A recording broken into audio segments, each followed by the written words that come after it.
Hey everyone, and welcome to Jasim Graphs. Today we're diving into a concept that's so fundamental it shapes almost everything about our lives. What we can say, who we can be, and what we can expect from the world around us. We're talking about rights. So let's get right into it and break down what they're all about. But first, let me ask you something right off the bat. What's the one thing you have in common with absolutely every other person on this planet? From a CEO in Tokyo to a farmer in Kenya. The answer is simple, but it's also incredibly profound. It's human rights. So what are we actually talking about here? Well, at their core, rights aren't something you earn. They're not a bonus prize. They are inherent. That means you are born with them. You can think of them as the basic ground rules, the fundamental freedoms and protections you're entitled to, just because you're a human being. But where did this powerful idea even come from? It's not like it just popped into existence, right? Well, the modern idea of universal human rights was actually forged in fire, born from one of the darkest times in human history. I mean, you just can't overstate the devastation of World War II. It was unimaginable. And in the aftermath, leaders from all over the world basically came together and said, okay, we can never let this happen again. They knew they had to create some kind of global standard, an agreement on the basic rights that belong to every single person. Now, this idea has been brewing for a long time. If you look back, you can see these key moments that built on each other. Way back in 1215, you have the Magna Carta, where for the first time, a king agreed that he had limits to his power. Then you fast forward to 1789 with the French Declaration, which made the bold claim that people have rights that can't be taken away. And all that history led to the big one in 1948, the Universal Declaration of Human Rights. This was a game changer. Okay, this quote right here is absolutely crucial. It says all rights are indivisible and interdependent. What does that even mean?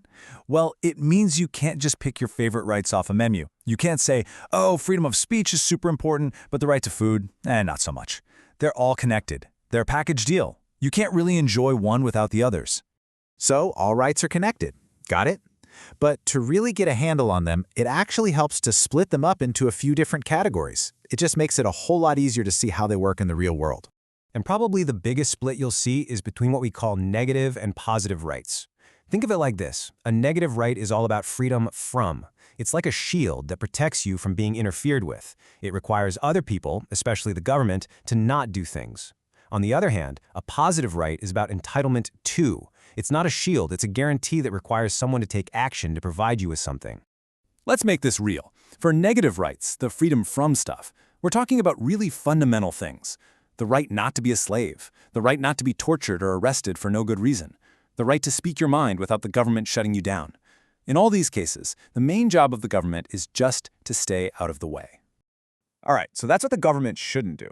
Now, what about what it should do? That's where positive rights come in. These are things you have a right to, like an education, healthcare, or a decent place to live. Now, for these to be real, the government can't just sit back. It has to actively step in, build schools, fund hospitals, and create safety nets. And of course, this is often where you see the biggest political debates about just how much the government should be doing. So you might be wondering, how do these big universal ideas actually show up in our daily lives? This table breaks it down perfectly. It all starts at the top with universal human rights, the big ideas.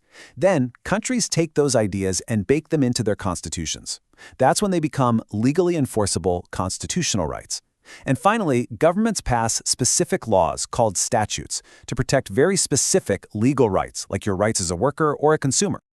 Okay, this next part is super important, and it's something people forget all the time. Rights don't just exist in a bubble. They're part of a two-way street.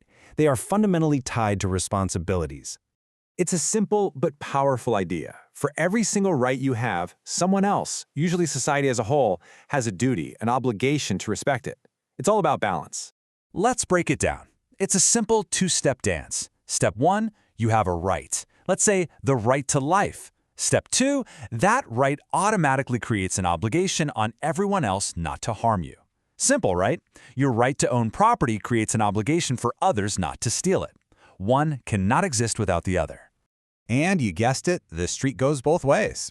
Since we get to enjoy all these rights, we also have some duties as citizens. Think about it. Obeying the law helps create a safe society where everyone can enjoy their freedoms. Paying taxes is what funds the schools and hospitals that fulfill our positive rights. And taking part in democracy? Well, that's how we keep the whole system in check. You know, one of the coolest things about rights is that they're not set in stone.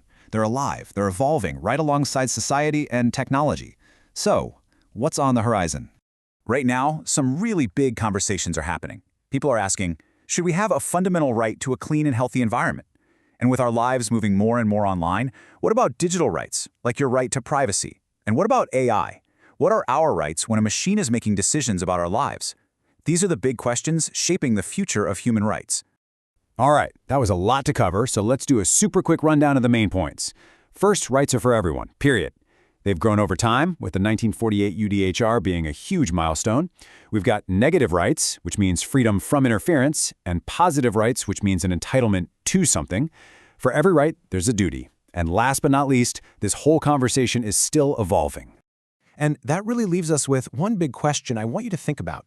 As our world keeps changing at this incredible pace, what new rights do you think will become absolutely essential for protecting human dignity in the years and decades to come? Hey, if this explainer cleared things up for you, do me a huge favor and hit that like button. Share it with anyone you think would be interested. And of course, to get more explainers just like this one, make sure you subscribe to Jasim Graphs. Thanks again for tuning in. I'll catch you on the next one.